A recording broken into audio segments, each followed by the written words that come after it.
Good morning. This is Dylan Jovine from Behind the Markets. Happy Thursday it is. Thursday, May 7th. What a great day it is to be alive.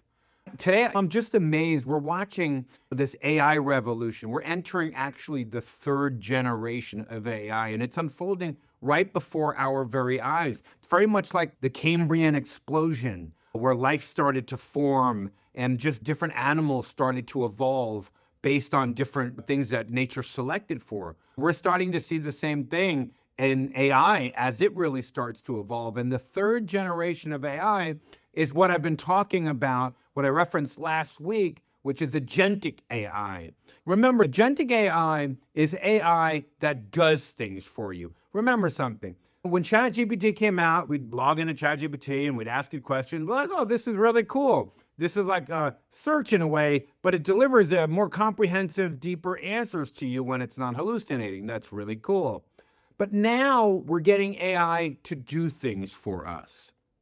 It can actually run tasks for us. And just to give you an idea of how we're using it at my company here, processing data is a very important task for us. We have lots of data on all things going on, whether it's marketing, customer acquisition, financial analysis on companies that we're looking at.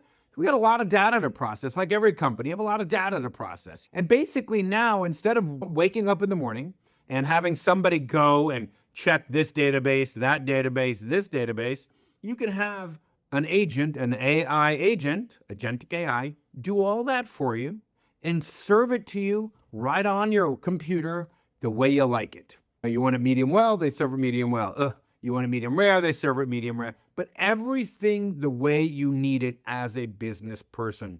We are moving now to the third revolution of AI, or the third generation of it, which is agentic AI. And you're really starting to see that with the blowout earnings. An example of that is AMD. AMD came out with killer earnings the other day. And this is a company that is in our model portfolio. We recommended it $157, and now it's up to 422. It's been a big winner for us, et cetera, et cetera.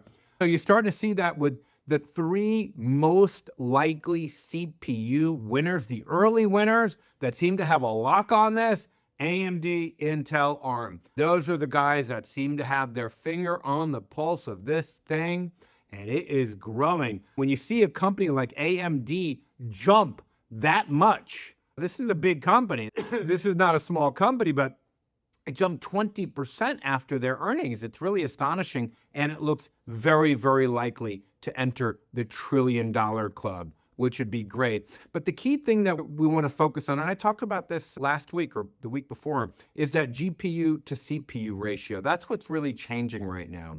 Remember, again, when the ChatGPT moment happened, they were selling a lot of NVIDIA chips. For every 8 NVIDIA chips, there was 1 CPU sold, and right now, it's actually 4 GPUs to 1 CPU. That's how much it's really starting to catch up on NVIDIA. And the CEO of Intel says that he expects it to reach parity. Basically, for every GPU sold, he expects there to be a CPU sold. That is why you've seen the semiconductor stocks go basically parabolic. They're just going bonkers here because of that massive demand. And it's not just speculation or hype. You see it in their earnings. You actually see it in their numbers, their results. So they're really delivering the goods here. When you see a company like AMD increase its business by some crazy amounts here, 60%, 57% in data center revenue, it's just unbelievable, killing on revenue. You know, really, you say to yourself, AMD looks like it can go from the $500 billion club to the $1 trillion club over the next 6 to 12 months as it continues to pick up steam. Intel itself looks good. When I bring up Intel, that looks like all of a sudden it's a $500 billion market cap, similar to AMD, interesting. And that could go higher too. And of course, ARM Holdings, the smallest of these companies, but probably the best position to really take advantage of this. And really, it has a $200 billion market cap. We can see it going to $1 trillion too, as it starts to post results that actually match up with the growth of its peers. So we are very, very excited about this. Just as an investor, because we have a bunch of these stocks in our model portfolio when they were really, really cheap and nobody wanted them. And I am excited as a business analyst and as a historian as we see how this powerful new technology evolves in all these myriad ways. Anyway, that's all I have for you today. Have a wonderful Thursday. I will speak to you tomorrow.